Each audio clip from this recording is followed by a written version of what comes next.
Our establishment caters exclusively to celebrities. If you're not affluent, we kindly ask that you refrain from visiting. Please vacate the premises, the manager asserted with little emotion. The following day, I couldn't shake the lingering sense of prejudice toward appearances prevalent in five-star accommodations. Yet the manager remained oblivious. He failed to grasp the influence wielded by my in-laws and the discontent he would face in the days to come. I'm Maria, 32, a homemaker without children. Stephen, my husband, and I crossed paths during my part-time stint at a supermarket. His serene and refined demeanor convinced me of his inherent decency early in our courtship. However, my astonishment peaked during a visit to his parents' abode for wedding discussions. The residence resembled more of a sprawling campus than a home, complete with imposing gates and towering walls that concealed its entirety from view. Beyond the gate, an unexpected spectacle greeted me. At the far end of the lengthy stone pathway stood a breathtaking country estate, reminiscent of a lavish villa. A meticulously maintained garden sprawled beside the grand structure, suggesting the handiwork of a skilled gardener. My eyes widened further as I caught sight of what seemed to be a pristine swimming pool and tennis courts nestled beyond. A wave of disbelief washed over me as I questioned the purpose of my visit. Stephen's dual role as a college student and part-time convenience store worker was indeed remarkable. How he managed such a balancing act puzzled me. According to Stephen, his family tree boasted a lineage of corporate titans, his father, mother, sister, and himself all holding esteemed positions as presidents of top companies. Unlike some celebrities who inherit family enterprises, Stephen's family forged their own paths as accomplished entrepreneurs. Following suit, Stephen treated the same path, utilizing his part-time earnings to cover tuition costs and kickstarting his own entrepreneurial venture. It was through this unique circumstance that our paths crossed, and now he tirelessly endeavors to expand his fledgling business. In my family, my father holds a regular job at a company, my mother is a homemaker, and my brother follows suit with his own corporate career. Doubts crept in, making me ponder whether I could truly fit into Stephen's world as his wife. However, Stephen remained unperturbed. What drew me to you was your warmth and joy. You're the one I envisioned sharing my life with, he reassured me. I made the decision to place my trust in Stephen and stand by his side. Yet concerns loomed regarding my prospective in-laws. Would they view me, a commoner, as an adequate match for their son? Anxiety gnawed at my heart, fearing I might disappoint them. However, upon meeting Stephen's family, my apprehensions melted away. They embraced me with genuine warmth and hospitality, expressing delight that Stephen had finally brought a woman home. My father-in-law, in particular, seemed to take a liking to me. Maria, you possess a rare beauty, inside and out. Your upbringing shines through in your demeanor. Stephen's choice is impeccable, my mother-in-law praised. Both my mother-in-law and sister-in-law exuded warmth and kindness, and by the time our visit concluded, we had formed a genuine bond, evolving into good friends. Likewise, my own parents found solace in Stephen's gentle and composed nature, swiftly granting their blessing for our union. With their approval secured, our marriage proceeded seamlessly. As Stephen embarked on his entrepreneurial journey, he expressed his desire for me to leave my job and embrace the role of a full-time homemaker to support him. We settled into an apartment close to my in-laws' residence, relishing the early days of our marriage. Occasionally, we gather for dinner parties and barbecues at my in-laws, who, despite their hectic schedules, embrace Annie, our live-in nanny, as part of the family. Witnessing their genuine kindness left a lasting impression on me, reassuring me that I could be myself without feeling intimidated by their celebrity status. As 3 months elapsed since our nuptials, we decided to host a grand celebration for my father-in-law's 60th birthday. Wanting to reciprocate the care and hospitality shown to us during our wedding, Stephen and I took charge of arranging the festivities. With Stephen preoccupied with work, the responsibility fell on my shoulders, a decision we reached after discussing it together. Your father adores you, Maria, so you have the freedom to choose. I believe he'll be happy anywhere and with anything, Stephen assured me. Accepting that I had the liberty to make my own decisions proved to be the most challenging aspect. Seeking guidance, I confided in a friend who suggested opting for a top-tier hotel, especially since my father held such esteemed status. Following her advice, I discovered a luxurious 5-star hotel conveniently located near my parents' residence. Despite my lack of experience with upscale accommodations, I assumed it would meet the standards. Nevertheless, I resolved to visit and judge for myself. I opted to visit the hotel first, feeling a bit apprehensive about going alone. To ease my nerves, I invited my best friend from high school to join me. Upon making a reservation for lunch, I was immediately struck by the restaurant's impeccable and gracious service. Clear signs of a five-star establishment, I thought. Dressed in a smart and elegant ensemble, a white blouse paired with a sleek black skirt and pumps, I felt ready to step into the realm of luxury. My friend, too, looked lovely in her floral dress and stylish heeled boots. As we made our way to the hotel, excitement bubbled within me, akin to the anticipation of embarking on a thrilling journey. Little did I know, the experience awaiting us would exceed all expectations. I drove to the hotel in my trusty car, a faithful companion since my single days, and followed the directions to the parking lot situated at the roundabout near the entrance. The attendant who guided me was exceptionally courteous and helpful. However, as I stepped into the lobby, I couldn't shake the feeling of being watched. A sharply dressed man caught my attention. His stern gaze seemed to pierce through me. Though he bore the demeanor of a hotel staff member, neither my friend nor I recognized him. His impeccable suit and poised posture exuded an air of authority. I couldn't fathom why he was scrutinizing us so intently. Descending into the underground parking lot, I couldn't help but feel a twinge of self-consciousness as my modest car stood amidst the lineup of sleek black luxury vehicles. Observing some guests being chauffeured in with doors ceremoniously opened for them only added to my unease. Tempted to hail a cab, I hesitated, knowing it would only delay my arrival when I was already so close to home. As my friend and I entered the hotel, the individual who had been observing us approached. "You seem a bit out of place here. Can I be of assistance?" he asked, his tone polite yet carrying a hint of condescension that didn't sit well with me. "I have a lunch reservation here." "What do you mean by unsuitable for the hotel?" I questioned, feeling the surge of indignation. The taller man continued, his gaze directed down at me. "Your choice of vehicle and attire don't quite align with the usual clientele of this establishment," he remarked, punctuating his statement with a laugh. My cheeks flushed with embarrassment, appalled by his snobbish demeanor. Unable to meet his gaze, my friend averted her eyes. Despite feeling the sting of embarrassment, I refused to let it drive me away. Though typically reserved, I possess a resilient spirit, and I was determined to confront the individual responsible for these disparaging remarks. I needed to know who dared to speak about me in such a derogatory manner. "Are you a member of the hotel staff?" I inquired sharply, my eyes fixed on him. "I happen to be the manager of this establishment," came his haughty reply. Privately, I couldn't help but find his emphasis on the hotel's prestigious rating rather absurd, though I chose to keep this observation to myself. His response only served to aggravate me further. "Does this hotel judge its patrons based on their cars and appearance, adjusting its treatment accordingly?" I challenged, refusing to back down. The manager's disdainful sniff and snort in response only fueled my determination. "The clientele should align with the hotel's esteemed reputation. Maintaining that standard ensures guests feel comfortable and at ease," he asserted.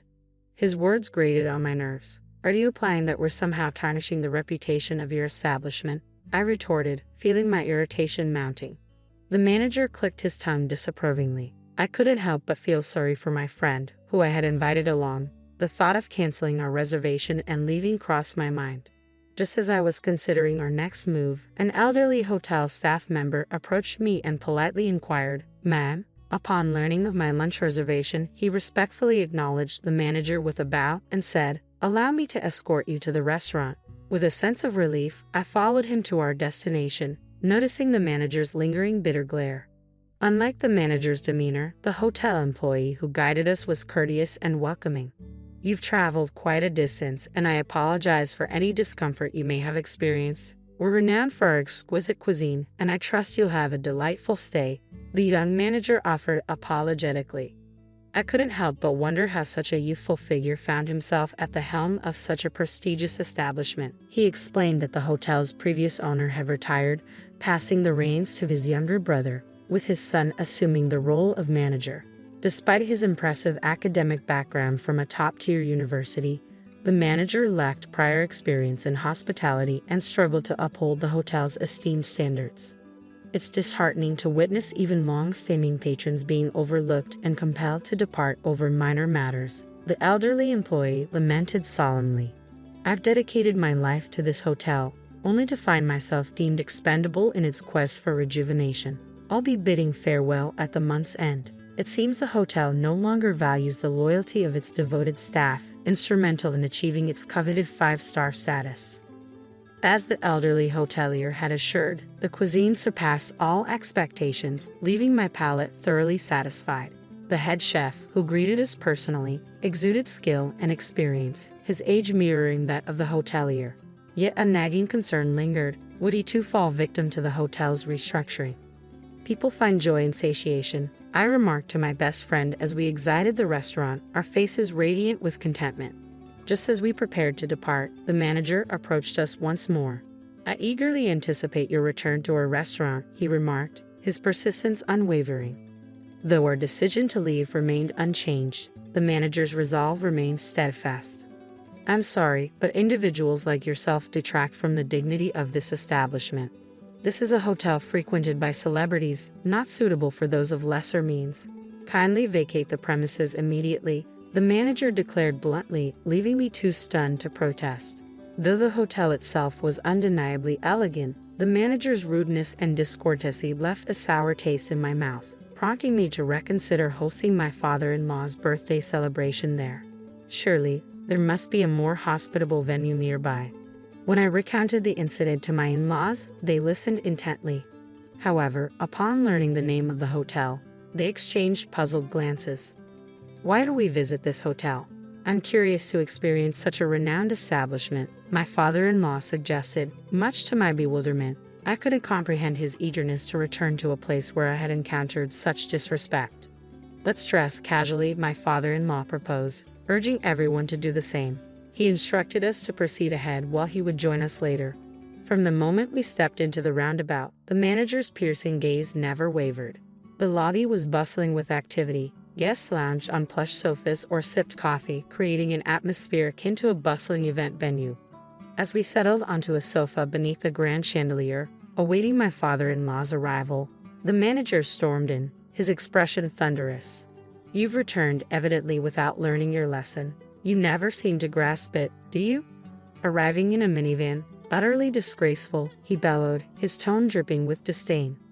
Undeterred by his haughty demeanor, I countered, We're here to celebrate my father-in-law's birthday. I made a reservation, and there was no mention of vehicle type. What's the issue? Unfazed, the manager continued his tirade. Your attire screams unsophisticated. You belong in one of those seedy roadside inns, he spat, his words drawing shocked glances from the other guests. This hotel should be open to everyone, shouldn't it? We're prepared to pay. It's absurd to judge guests based on arbitrary criteria. Treating guests this way is utterly appalling, I declared, garnering nods of agreement from those nearby. The customer should always come first, shouldn't they? Selecting guests based on appearance is simply unacceptable. The manager, visibly flustered, flushed red and retorted, We are a luxury establishment. We cater to celebrities. If you're not affluent, kindly depart. In that case, let's all head home, my father-in-law suggested. His words prompted many in the lobby to rise and depart, murmuring their discontent. I won't be returning, and I certainly won't recommend this place to anyone, they vowed as they attempted to leave, prompting a heated exchange with the rushing employees. In reality, the individuals in the lobby were all acquaintances of my father-in-law who had gathered at his behest. His slight delay was due to his efforts in rallying them together. My father-in-law had been a familiar face at the hotel since the days of its previous management. In the early years, he often dropped by in his work attire, yet he was captivated by the hotel's consistent dedication to treating every guest with the utmost respect. His company had a tradition of hosting extravagant parties at the venue annually, becoming deeply intertwined with its history. He introduced the hotel to his family, who also frequented its halls. Given the collective stature as company presidents, the frequency of these gatherings was notable. My mother-in-law utilized the hotel for client entertaining, while my sister-in-law conducted executive training sessions within its walls. Even my husband's company held celebratory events there, underscoring the significance of each family member's company to the hotel's success. Then, a voice broke the tension, begging for forgiveness.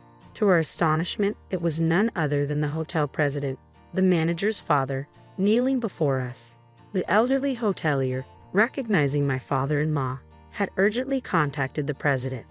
With a profound apology, he chastised his son for his egregious behavior, compelling the manager to kneel alongside him in remorse.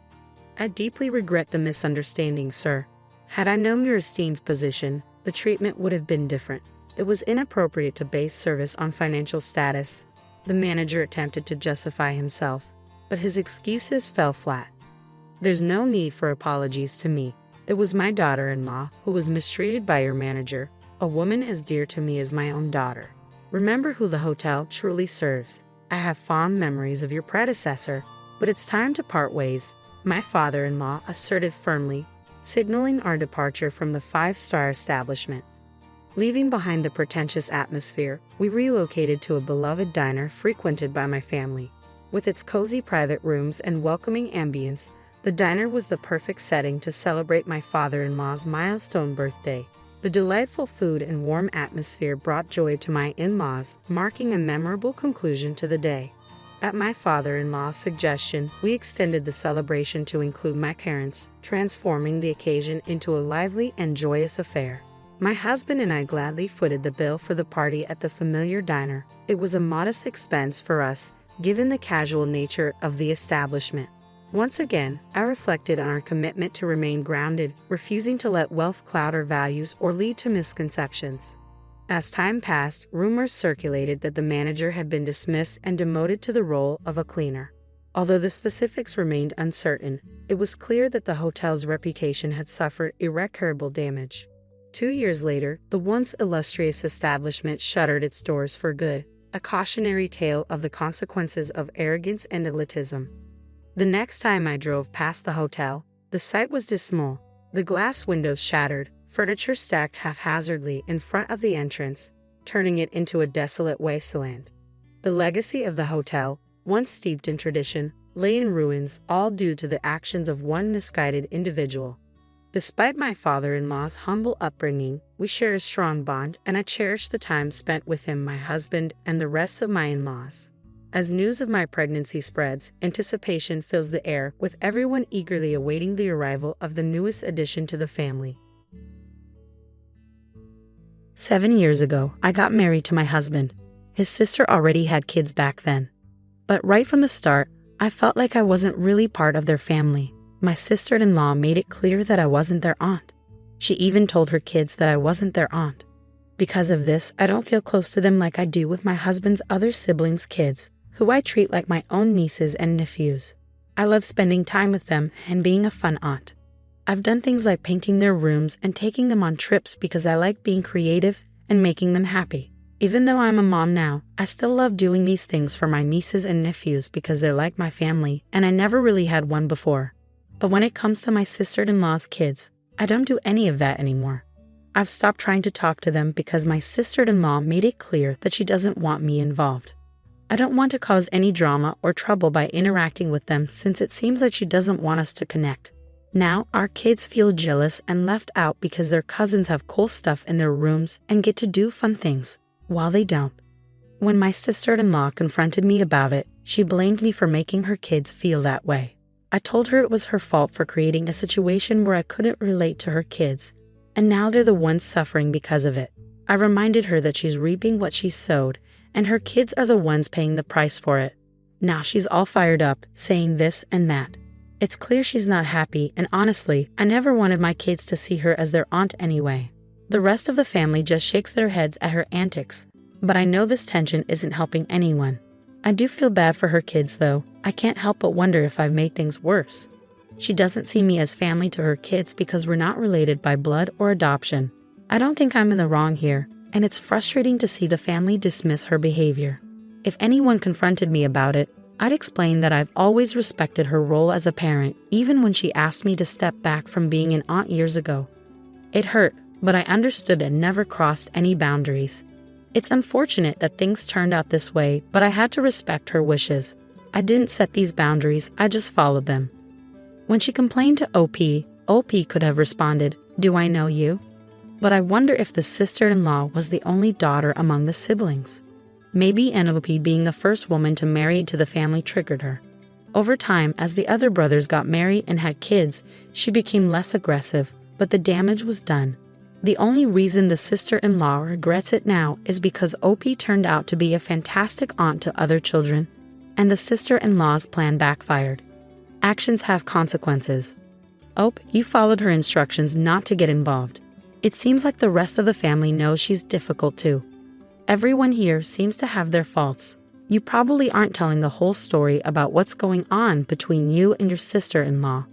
But it's not fair for either of you to involve the kids. And what about your husband? Does he also ignore his niece and nephew? Why is he supporting either of you acting this way? I couldn't disagree more. The sister-in-law made the choice to exclude OP and is now causing conflict because OP respected the boundary she set around her kids. Are you suggesting OP should have ignored that boundary? I understand your concern for her kids. Sadly, they suffer because of their mom's actions. But before you try to change anything, consider how your sister-in-law will react. She might turn any contact into something negative. Keep that in mind as you decide what to do next. This situation happened 2 months ago, but he's still upset about it. I'm a 45-year-old woman. I love my oldest son, but he's almost an adult and acts like one. In our family, everyone takes turns doing chores like cooking, washing dishes, and cleaning common areas on different days. Unfortunately, my son dislikes chores and always tries to avoid them. It's been an ongoing struggle.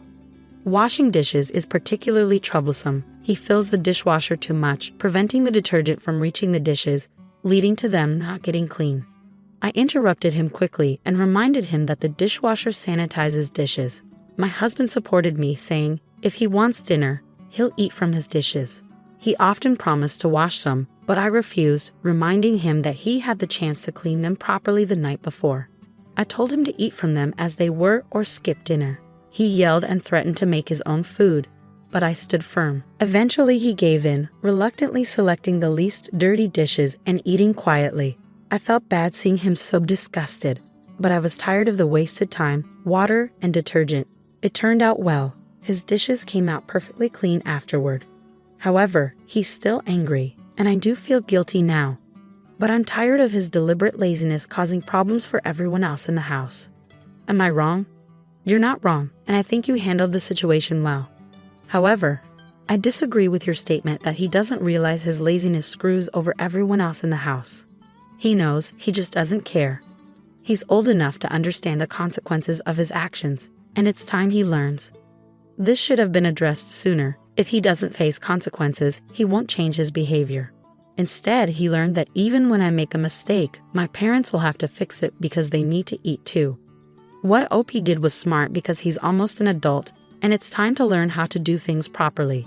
The fact that he suddenly knew how to do the dishes correctly overnight shows that he was capable all along but chose not to do them properly. Well done, OP. I grew up in poverty but worked harder than anyone else to achieve success in my personal, financial, and professional life. My family often had to choose between bus fare and a meal. So when I became financially successful, many people approached me for help. I helped them out of compassion and understanding, knowing how much a small gesture can mean to someone in need. However, many of those I helped started to see me as their personal ATM. I never faced this issue with people who were already financially stable. They would have been embarrassed to ask. While I don't spoil my kids, we do live comfortably in a nice house in a good neighborhood, and I expect them to work hard and excel in school. My eldest son, a teenager, got into trouble for telling a peer that he didn't want to be friends because of his financial situation. A teacher overheard and reacted strongly. Unlike that teacher, I took the time to understand the context and facts before responding. My son then began spending time with Austin. Austin would often lament about not having money to participate in activities, so my son would sometimes cover for him. Like when they went to see Top Gun and Austin couldn't afford a ticket, my son paid for him. However, things got uncomfortable when Austin began to expect my son to foot the bill regularly. The tipping point came when they went to FIL with friends, and Austin assumed my son would pay for his meal too. While my son only ordered onion rings, Austin indulged in a full meal, dessert, and milkshake. Later, my son vented to their friends about how little money he receives from me, and yet he still has to work as a tutor, only for Austin to take advantage of his generosity. Consequently, their friends distanced themselves from Austin. A few weeks later, in class, Austin wondered why he wasn't being invited to hang out anymore. My son replied, "Because he's tired of covering for him." Austin responded, "But I'm poor." My son sarcastically remarked, "Oh, so you're too poor to be friends with? Maybe I should quit school and get a job like him." This exchange prompted a call from the teacher. I clarified the context of the conversation to the teacher, as she wasn't receptive when my son tried to explain it. She labeled my son as mean and threatened detention. I informed her that I would advise my son not to serve detention for this incident and asked her what she planned to do about it. She ultimately dropped the matter. Edit. It's important to note that Austin isn't in extreme poverty. He has access to resources like last year's iPhone. He has the ability to work like other kids at their school, but chooses not to. You're not in the wrong here. Consider discussing with the head teacher the emotional toll on your son, who has been coerced into giving money repeatedly, and how the last incident bordered on theft. Your son deserves support in standing up to emotional manipulation and bullying, and he has the right to end the friendship. The teacher should have heard the whole story before jumping to conclusions. Everyone involved made mistakes here. While your son's outburst might warrant detention, it's not ideal for you to interfere with a teacher's disciplinary actions unless there's a significant issue with her approach. It might be beneficial to help your son improve how he expresses himself to avoid more serious consequences in the future. I agree, your son has the right to stand up for himself. But the way he expressed it could have been kinder. A more effective approach would have been to say something like, "I don't want to be friends with someone who takes advantage of me," which addresses the real issue without targeting Austin's financial situation. Being overly confrontational with someone who feels entitled might lead to further trouble. Given the circumstances, your son's response wasn't entirely unreasonable. It was a sarcastic retort to someone making excuses for their behavior. The teacher's refusal to listen to the full story and her decision to focus on a poorly worded phrase taken out of context didn't help the situation. I know it might sound odd, but I don't think I'm in the wrong here. I just need some other perspectives on this. My brother, who dropped out of high school, recently got married to his wife, who has similar qualifications, at the young age of 19. I'm 23, just to give some context. The situation is complicated, but basically my brother's mother-in-law pushed them into getting married because she wanted a grandchild as soon as possible. Unfortunately, my own mother went along with it, which I find frustrating. Now my new sister-in-law is expecting, which confirms my suspicions. I know I might seem disrespectful, but I'm not happy about it. We're not well off financially. My dad, who used to be assertive, didn't step in to prevent this situation. Ironically, he persuaded me against attending the college I wanted because of the high tuition fees.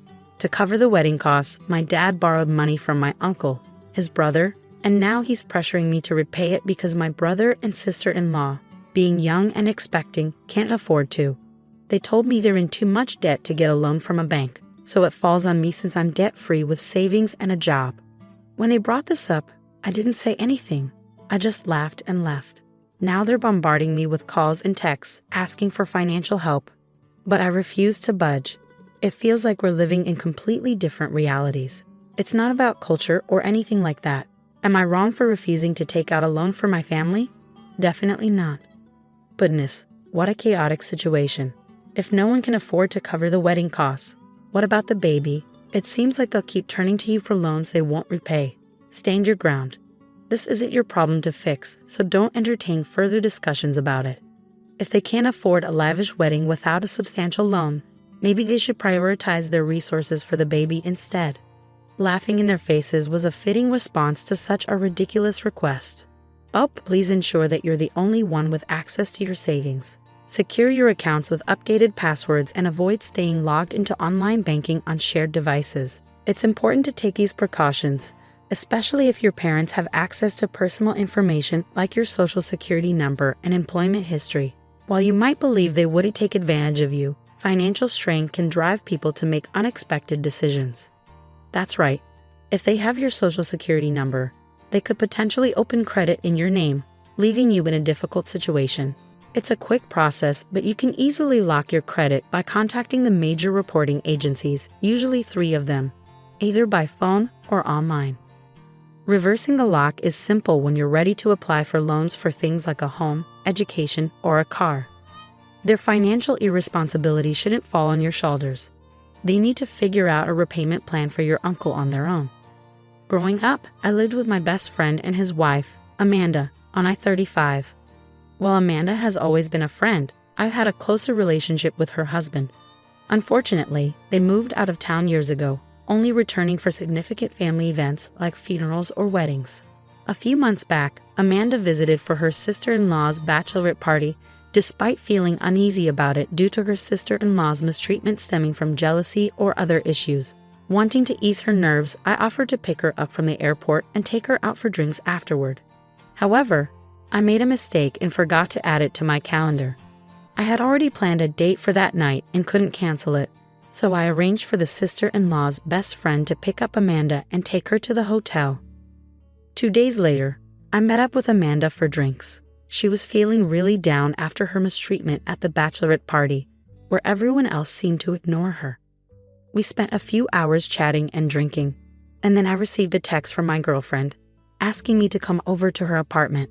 I arranged for a mutual friend to join Amanda at the bar and keep her company before leaving. After that night, Amanda stopped communicating with me. She ignored my texts and social media messages for 3 months. Finally, I decided to ask my best friend about what was going on with his wife.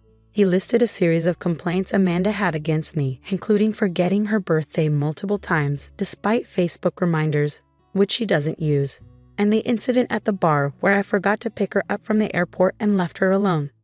I explained to my friend that I tend to be absent-minded, and they should have been aware of that by now.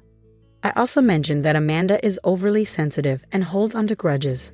I reminded him that I had already apologized to her for everything, so I didn't understand why she was still upset. However, my best friend became angry and is now not speaking to me either. Do you think I'm the one in the wrong here? My parents are living in this house, so you need to go back to your parents' place, my husband said suddenly.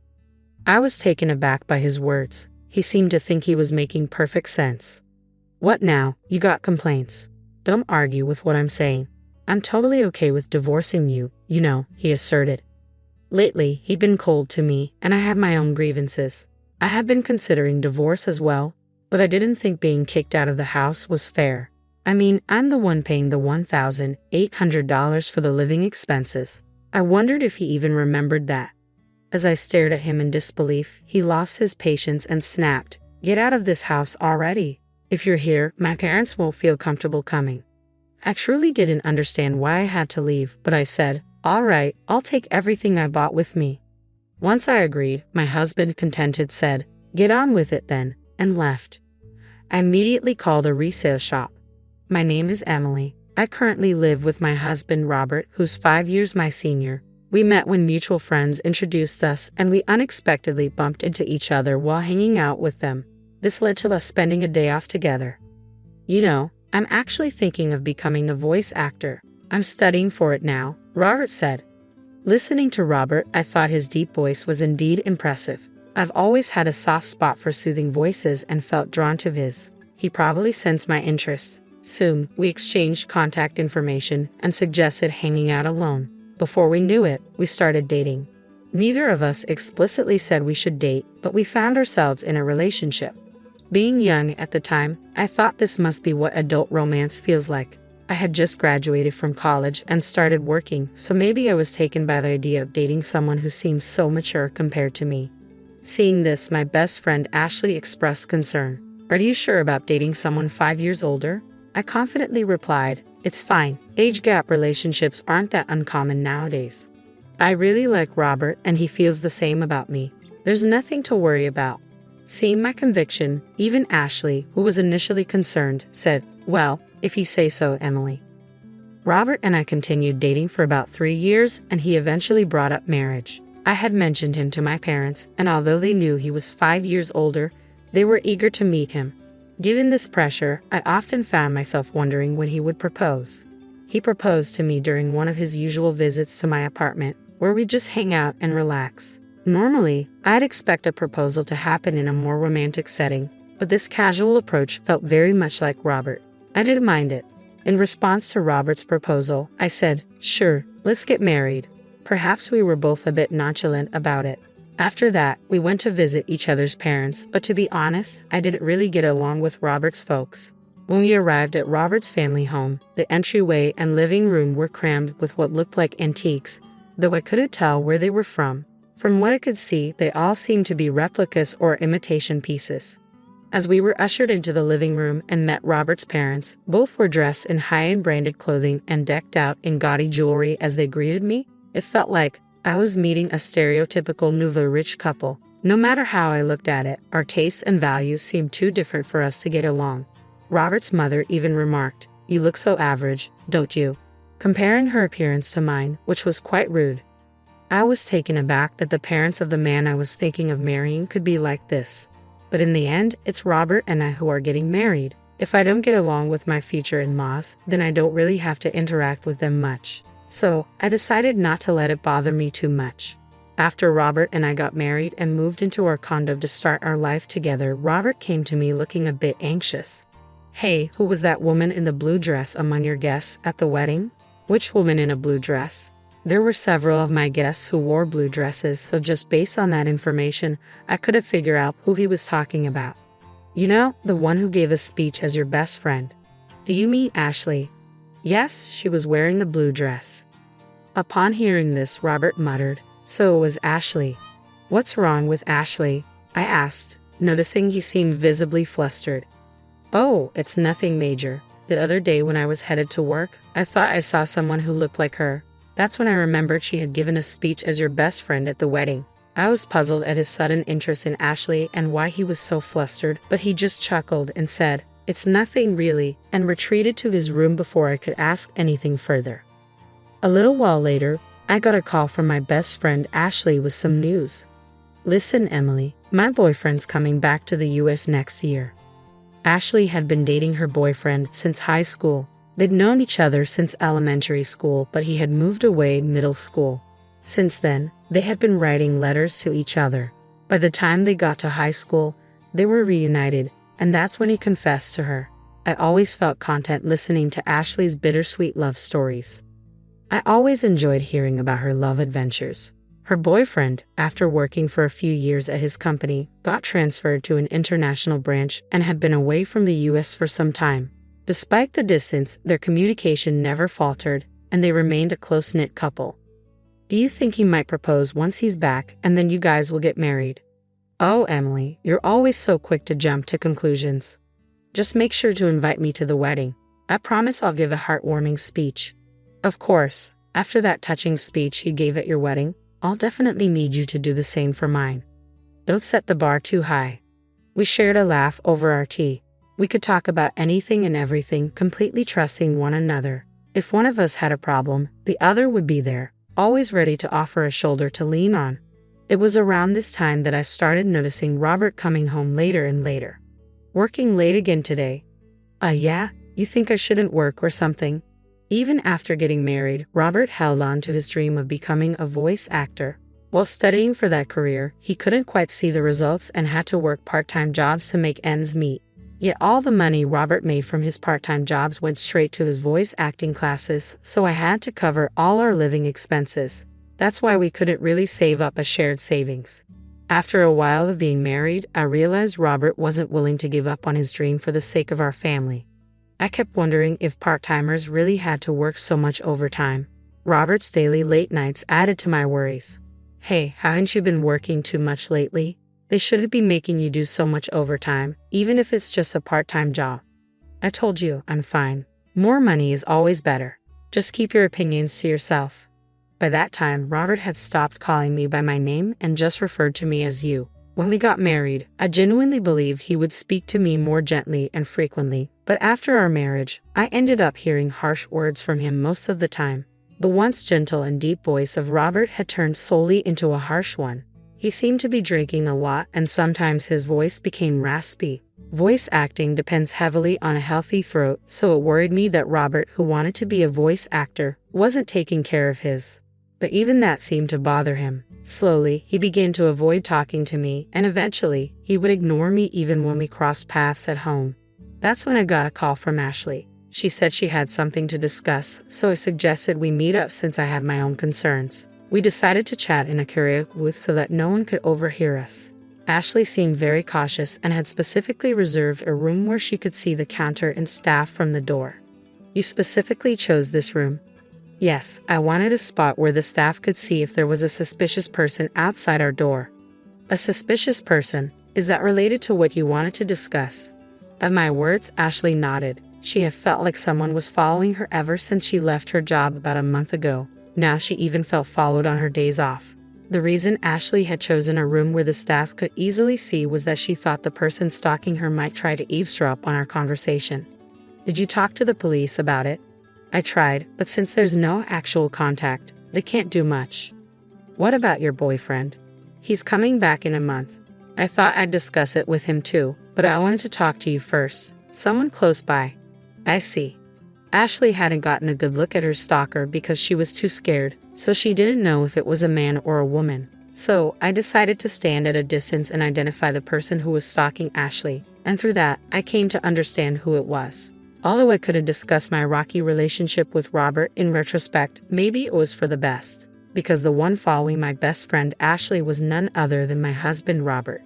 He would tell me he had to work overtime daily, but after finishing his shift, he would lurk near Ashley's workplace and tail her when she left. I couldn't believe that the person scaring Ashley was someone so close to me. When I found out, I was beside myself.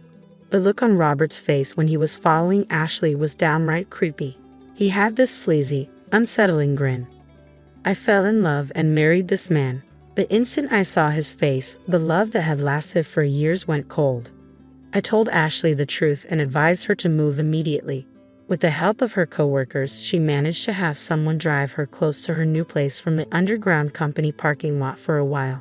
After Ashley and I took these measures, Robert became increasingly frustrated, and one day, that frustration exploded. My parents are going to live here, so you should go back to your parents' house, Robert declared suddenly. I was taken aback by his words, yet Robert seemed convinced he was making perfect sense. Got a problem with that, he continued. If you oppose what I'm saying, I'm fine with divorcing you. While I had many grievances with him and even thought that divorce might not be so bad, I did think he could just kick me out of our home. I'm the one paying $1,800 for our monthly expenses. I wonder if Robert even remembers that, I said skeptically. He lost his temper. Just get out already. My parents can't move in if you're still here. Why do I have to leave? I don't get it at all, I replied, but eventually said, fine, I'll take everything I bought with me. Seeing my agreement, Robert said, just hurry up, and walked away. I immediately contacted a local buyback service. The next day, they came to our apartment. At first, Robert smirked, thinking I was moving out. However, when he saw the workers assessing all the furniture and appliances, his eyes widened in shock. After they had finished evaluating everything except what was in Robert's room, a staff member handed me a quote saying, the total value is $22,000. I promptly signed, saying, all right, sell it all. Robert, coming back to his senses, grabbed my arm with concern. Why are you selling everything? My parents are going to live here. How can they with no furniture? I shook off his grip. What are you talking about? When we got married, you said you were broke because you were paying for your acting classes. You begged me to handle the rent, furniture, and living expenses. I never imagined you were that broke. I felt deceived. Remember the $1,800 monthly expenses I've been covering. From now on, you'll pay that. And with your parents moving in, I bet it'll be even more, I declared. Robert went pale, but he quickly tried to regain his composure. Thought you could talk about money and I'd cancel the divorce? Who do you think you are? I've already gotten close to a rich lady, he continued. And then I remembered Robert following Ashley recently, if what he considers close was his stalker behavior. Then Robert seriously diluted. Ashley definitely comes from a wealthy family. Her grandfather was a businessman, and now her father has taken over. Ashley truly is the perfect heiress, but she doesn't flaunt it. She spends just like me and our friends, and no one judges her based on her family's wealth.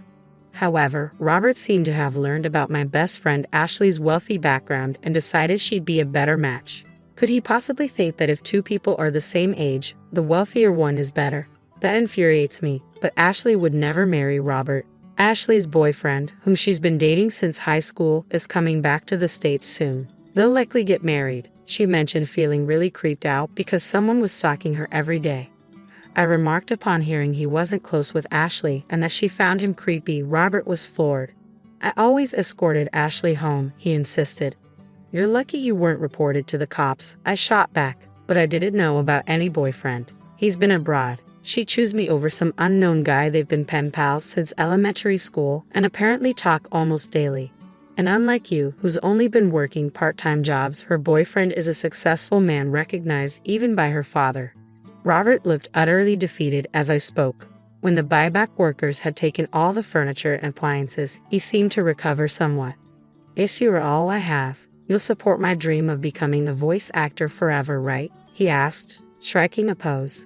I gave him a cold look and said, Excuse me, I've already been to the divorce lawyer's office and started the process. Let's communicate through our attorneys from now on. Robert, perhaps thinking I still had feelings for him, clung to my waist. Don't say things like that. How have we been getting along all this time? Getting along? When? Ever since you found out my best friend Ashley is a wealthy heiress, you've been cold to me and started hanging around her. Right after I married you. I realized it was a mistake. Robert started crying like a child, even though he's 5 years older than me. Seeing him cry like that only made my already dwindling affection for him drop even further. At this point, I couldn't stand being in the same room with him. Just cut it out. Oh, by the way, I told your uncle who's letting us rent this apartment about our divorce. My uncle? You know he's strict, right? Well, I've been paying all the rent and living expenses until now. So when I told him you might not be able to afford it if I leave, he said he'd make you work for him. That means I won't be able to continue my voice acting studies.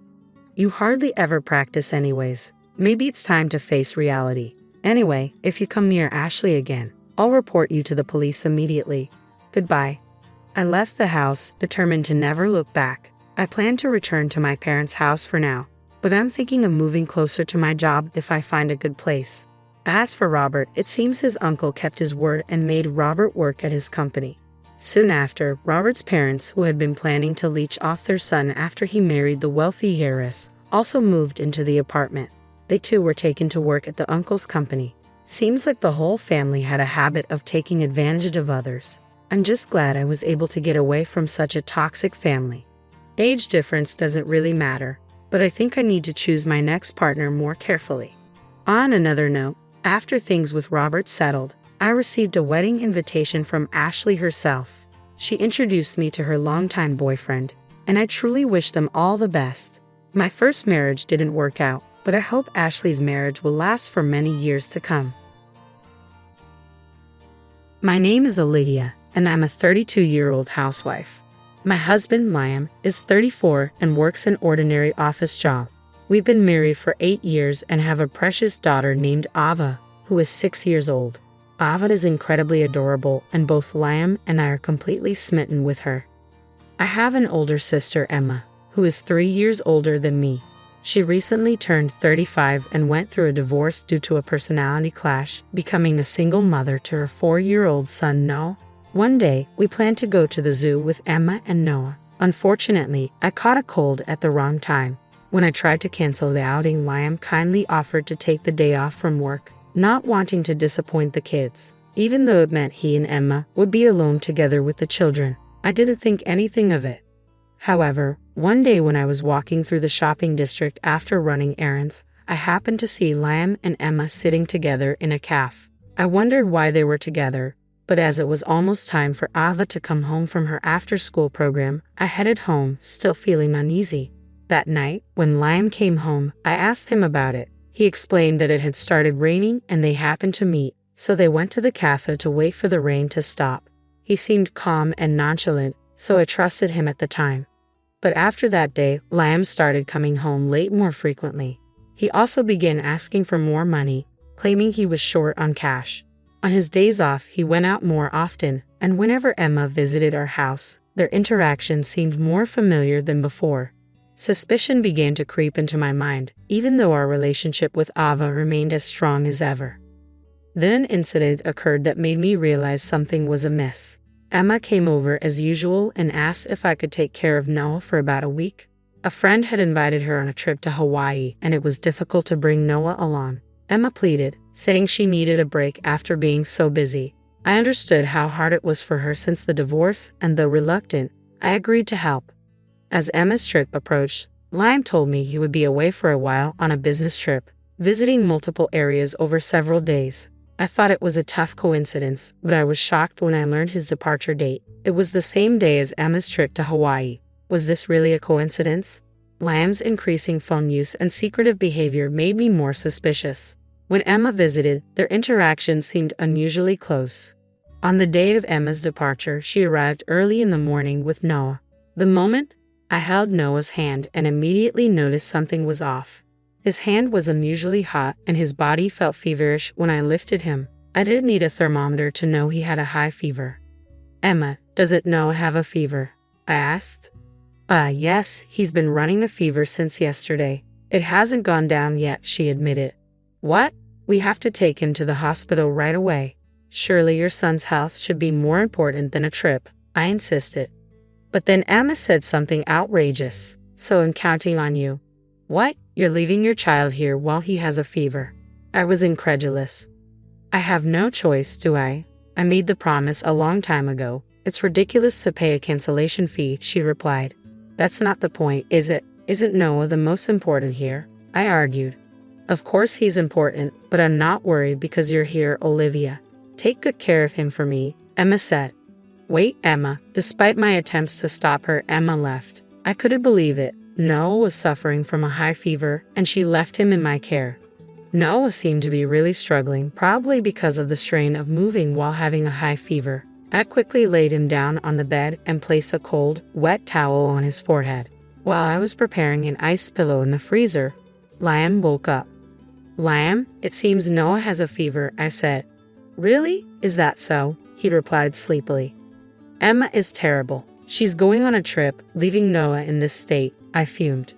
"Well, she had planned it long ago, right? She probably can't cancel at this point," he reasoned. "You too, Liam. Poor Noah. If you feel that way, you should take good care of him," I said. "Liam, can't you do something about your business trip? If Noah has some contagious disease, he might pass it to Ava. I'll take care of Noah, so I want you to take care of Ava," I pleaded. As a mother who loves her daughter dearly, I reluctantly agreed. Work is important, but surely our daughter is even more important. However, my expectations were betrayed. "What? That's impossible. You should know that," I exclaimed. "If you're worried, just leave her at your parents' house," Liam suggested. "Even if you say that, my parents are busy with work and your parents' house is too far away to go now," I countered. "Then there's no choice," Liam replied. "Well, all we need to do is let Noah sleep. It'll be fine," he said casually. "Say that so casually. What do you want me to do then?" I retorted. It's time. I have to go. I'll be going then." Liam hurried off, leaving me behind. I quickly called my parents. They couldn't take a day off work on such short notice, but my mother promised to leave early and come pick up Ava as soon as possible, which gave me some relief. While waiting for my mother to arrive, I kept Ava confined to her room, feeling sorry for her. Meanwhile, Noah's condition seemed to be worsening. In addition to this fever, he started to cough in the early afternoon. When my mother arrived early from work, I immediately took Noah to the pediatrician. On the way to the hospital, my heart ached seeing Noah suffer even from the car ride. The doctor diagnosed it as a common cold and prescribed an antipyretic, advising me to monitor his condition closely. However, I was warned to call an ambulance without hesitation if his fever rose further or if he became dangerously delirious. "I'm sorry, Mom," I whispered to myself, overwhelmed with concern for Noah's well-being. "I suddenly had to ask you to take care of Ava. Don't worry about it. More importantly, I'm worried about Noah," my mother assured me over the phone. Noah was as dear to my parents as Ava. After finishing the call with my mother, I felt an urge to call my husband's company. I needed to know the location of his supposed business trip in case of emergencies. The response confirmed my worst fears. He was on paid leave. Looking up at the sky, a bad premonition began to feel real. I opened my husband's laptop, which I had never seen before, and examined his search history. The destination was Hawaii, and all arrangements, plane tickets and hotel reservations had been made by him. I recognized the name of the hotel. It was where my sister had mentioned staying. My sister and husband in Hawaii at the same hotel at the same time. Such a coincidence was implausible, not even 1 in 10,000. The fact that my husband, who claimed to be on a business trip, was on paid leave in Hawaii was abnormal. Out of curiosity, I checked my sister's social media. There were no new posts, but her recent ones showed her often with someone. The clothing visible in the photos looked all too familiar. What turned my suspicion into certainty was a picture where the person with her wore a watch that I had given my husband, not expensive, but distinct in design. This person, clearly not my husband, appeared in multiple photos with her, wearing the same clothes and watch. The possibility of coincidence was virtually zero. Then I found the conclusive photo in an album labeled Window Shopping. My sister was reflected in a shop window, and at the edge of the photo, unmistakably, was my husband. My sister, elated, had likely posted the photo without realizing he was in the reflection. With trembling hands, I saved all the photos. There was no doubt now. My sister and husband were having an affair. They were together right now, and it felt like everything fell into place. The foundation I had built with my husband was crumbling all at once. I called them repeatedly, but each time an automated voice message played, it seemed they had turned off their phones. Noah's fever still hadn't subsided, and seeing his pained expression, anger began to well up inside me. Despite a young child suffering so much, despite my own tough situation, at this very moment, my sister and husband were likely laughing and enjoying their trip to Hawaii. Could there be a more cruel story than this? Shaking with anger, I tried to think about what to do next, but that would have to wait. First and foremost, I needed to wait for Noah to recover. Yet there was no sign of his fever decreasing. If anything, it seemed to be getting worse. I was shocked when I took his temperature minus 107 degrees. Children are susceptible to high fevers. Ava had once had a fever of 104 degrees, but never this high. Why wasn't the fever reducer working? Noah was completely exhausted, and any movement seemed to cause him pain. Desperate to suppress the panic threatening to overwhelm me, I was just considering calling an ambulance when my smartphone buzzed. "Mommy," Noah murmured weakly, his face contorted in pain, calling out for his mother. "I can't forgive them. I'll never forgive them," I vowed silently, my vision clouding with rage. Just as it seemed my anger would consume me, Noah's condition suddenly took a turn for the worse. A week had passed since then, and despite my sorrow, today was a clear day. I found myself staring blankly at the wide blue sky, tears streaming down my face. I had lost count of how many times I had cried, yet my tears showed no signs of drying up. Ava's hand trembled in mine, and as I lifted her up, I could see my parents also in tears, comforting her. Other family members and friends gathered, all sharing in our grief. Everyone, without exception, was in tears. Suddenly, my smartphone vibrated. I set Ava down and glanced at the display. It was my sister's name. "Hello," I answered hesitantly. "Oh, Olivia, it's been a while. I just got back from Hawaii. I'm at the airport now, and I'm going to pick up Noah next. Thanks for looking after him." My sister's voice came through the line as if from another world. I uttered a phrase as if whispering, "Our dear has gone to heaven." A single tear, which I thought I had under control, spilled over. Unable to comprehend my words, my sister asked back in a bewildered voice over the phone, "Heaven? What are you talking about? That makes no sense." "So our loved one is in heaven while you were enjoying your trip to Hawaii," I said, struggling to contain my emotions. "I don't understand what you're saying," my sister replied, sounding confused. "You'll understand when you get here. The funeral is over, and we're now at the crematorium." "What? The crematorium?" My sister's voice was filled with shock and disbelief, and the phone call abruptly ended. "No, no." My sister rushed out of the taxi, desperation etched on her face. She called out his name and looked around frantically, but Noah wasn't there. "Where is he?" "He's not here." "Of course he isn't," I said softly, pointing in the direction of the crematorium. Though modern crematoriums don't emit smoke like the old ones, there was no mistaking the solemn reality. Someone was being cremated right now. "About Noah. The day you dropped him off, his fever suddenly spiked to 107 degrees Fahrenheit. 107 degrees? My sister's voice faltered. The antipyretic we got from the pediatrician didn't work, and his condition deteriorated rapidly. We called an ambulance in a panic, but no. I couldn't bring myself to finish the sentence. We're in the middle of a funeral right now, I continued, spreading my arms towards the crematorium. Hey, what's going on? What happened to Noah? Why are you here? A man shouted, breaking the silence. It was my husband, shock and disbelief evident in his voice. It doesn't matter why I'm here. What about Noah? I retorted sharply. Of course it matters. My husband's voice was strained, filled with urgency and concern. With nothing left to lose, I faced my husband, ready to confront the truth. I shouted back, what kind of nerve do you two have to abandon your family and go on a fair trip? Noah was sick with a fever, and despite my plea for help, you ignored us and went on your trip. Are you out of your mind? What are you saying? I've known for a long time. When I contacted your company, they said you had taken paid leave. When I checked the computer, there was a reservation for a trip to Hawaii, staying on the same flight and in the same hotel as my sister. You think you can explain that away as a coincidence? At my intense accusation, my husband was left speechless. Olivia, tell me, is Noah? His voice broke. How can you ask that question now? Why do you think we're here? Why do you think we're wearing mourning clothes at the crematorium? Don't you understand? I demanded, my voice trembling with emotion. No. My sister's scream pierced the tense air, collapsing into tears. I looked down at her with cold eyes. You have no right to cry, Emma. You're the worst kind of person, abandoning your son to go on a trip with your sister's husband. I was so lonely all by myself. That's why. Emma's voice quivered. So you laid hands on my husband? I accused. What? I did nothing wrong. I'm not in the wrong, Emma insisted, unbelievably lashing out in anger. I didn't choose to have a child, nor did I choose to become a single mother. When my ex-husband and I divorced, I wanted him to take custody of Noah, but he refused, so I did my best to raise him on my own. But to think Noah would? No, Emma.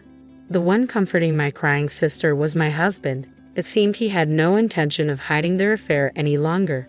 Don't be selfish. Our parents and I have helped as much as we can. Leaving the sick child alone to have an affair is no excuse. I lashed out at them. You don't even realize how despicable you are. You're the worst. Hey, Olivia, aren't you being too harsh on your sister? Emma is shocked because Noah has passed away, my husband interjected. Shut up. Don't you dare act superior. Just so you know, we're getting a divorce. I'll make you pay for everything you owe, so be prepared. What? What does that have to do with this? It has everything to do with this. I yelled back at him, my sister crying in the background. The situation had become a battlefield. Our parents approached us in the midst of the chaos. My sister, tear-streaked, blamed them. Dad, Mom, why didn't you take proper care of Noah? Why did you let this happen? She cried out. Suddenly, a dry slapping sound echoed through the tension. It was our father who had slapped my sister's cheek. Don't be ridiculous. You abandoned your child and yet you blame others. You even went on a trip with your sister's husband. Shameless. I feel ashamed as a father for raising you like this, he condemned her. My sister cried even harder at our father's harsh words. I contemplated slapping my husband, but before I could act, a small boy's voice cut through the turmoil. Mom. My sister turned sharply. There he was. No. Noah, she exclaimed, moving towards him, but the man holding Noah quickly stepped back, out of her reach. Hey, what are you doing, Lucas? I demanded. The man holding Noah was my sister's ex-husband, the man who had divorced her due to their personal conflicts. That's what I should be saying. What are you doing, leaving Noah alone? It's none of your business. Noah is my son too, he argued fiercely. I followed the prevailing opinion that a mother is better because you insisted on not sharing custody, no matter how many times. I warned you, you wouldn't let me see him, and as I feared, it came to this. You have no right to be Noah's mother. Shut up. All you have to do is quietly pay child support. I'll pay whatever it takes for Noah's sake, but you didn't take care of him. You left him alone. You didn't even know how dangerous his condition was, and you were off on a pleasure trip. On that day when Noah's condition suddenly deteriorated, I panicked and called an ambulance. I called my parents and Lucas, Noah's father. While treatment was being given after arriving at the hospital, he was quite surprised when I told him my sister was on a pleasure trip with my husband. Afterwards, Noah, who was discharged from the hospital in good health, was recuperating at Lucas's parents' house. Wait, so Noah is safe, right? I asked my bewildered husband, staring at the crematorium. It's her grandmother, I explained. Our grandmother, who was bedridden due to her advanced age, has been under care at a nursing home. She passed away from old age the other day. Even though she was bedridden, she had a clear mind and doted on her great-grandchildren, Ava and Noah. When we occasionally visited her at the facility, her wrinkled face would crinkle even more. At the sudden farewell, I and my parents and Ava were unable to cope and just wept. Noah, being just out of illness, didn't attend the funeral. But I called my sister to this crematorium after informing Lucas that Noah was fine since his fever had completely gone down. You tricked me, my sister accused, staring daggers at us. We were the ones who wanted to accuse her. I didn't hear that Grandma had passed away either, my sister shouted. I called multiple times to tell you that Grandma had passed away, but your phone was turned off. Both of you were unreachable. Even though Grandma was kind to you, it's unacceptable to be late enough. Key, it's mocking me. No, let's go. You'd rather be with Mommy than this man, right, Lucas? I said firmly, trying to take no back from Lucas. It was father scolding my sister who was confronting Lucas. Are you still thinking that you can keep no with you even after all this? Listen, what you did was on the verge of breaking the law. It's called parental neglect. You failed as a mother. Don't think that you can ever be by Noah's side again. Noah will be raised by Lucas. Dad, no way. We have even hired a lawyer and decided to fully cooperate with Lucas. You are no longer our daughter. Be prepared for us to cut ties, Mom. My sister's face turned pale at the disavowal from her parents. I stood imposingly in front of my sister and husband. My husband and I are getting a divorce. Why don't you two get along? You should be fine not seeing each of your children. After all, you left them behind to go on a trip overseas. Hearing this, my husband started yelling. Wait, Olivia. It was just a moment of weakness, just a fling with Emma. What's most important to me are you and Ava. Then my sister exploded. What did you say? A fling. You said you don't love Olivia anymore, that you only love me. Shut up. I love my daughter. Don't mess with me. My husband and sister resumed their quarrel. We left them arguing and departed with my grandmother's ashes. After that intense dispute, mediation ended peacefully since I had appointed a lawyer. Noah went to his father's place. I thought he would feel sad about being apart from his mother, but he was actually happy. It seemed my sister was completely non-functional as a mother. My husband and I also had our disagreements. He was stubborn, but after being scolded by both sets of parents, he deflated. The final blow came from our daughter. I don't need daddy, Ava declared. Though only 6, she seemed to mature early and understood her father's behavior in her own way. When Ava looked at my husband like he was an insect, I couldn't help but laugh. There was no greater punishment for my ex-husband, who had adored her daughter. He now has the right to see Ava, but whether she wants to see him is up to her. So the dramatic situation came to an end. Ava and I moved back to our parents' home, living peacefully. Our parents were thrilled to have Ava around. Next year, she would start 1st grade, and we were excited about her school preparation. I also planned to get a job at the same time she started school. Noah visited every now and then with Lucas. His face was unrecognizably bright compared to before, filled with smiles. Meanwhile, while we were living joyfully, it seemed my sister and ex-husband ended their relationship easily. Perhaps it truly was just a fling for my ex-husband. Perhaps he was shocked at being disliked by his daughter, so he easily discarded my sister. However, his affair with his wife's sister became known in his company, and he was deemed to have character problems. He was sent to the provinces, making it even harder for him to see Ava. He deserved it. As for my sister, it seemed she lived like a hollow shell for a while, frustrated by being abandoned by everything. Eventually, she disappeared. We filed a missing persons report, but I had a feeling my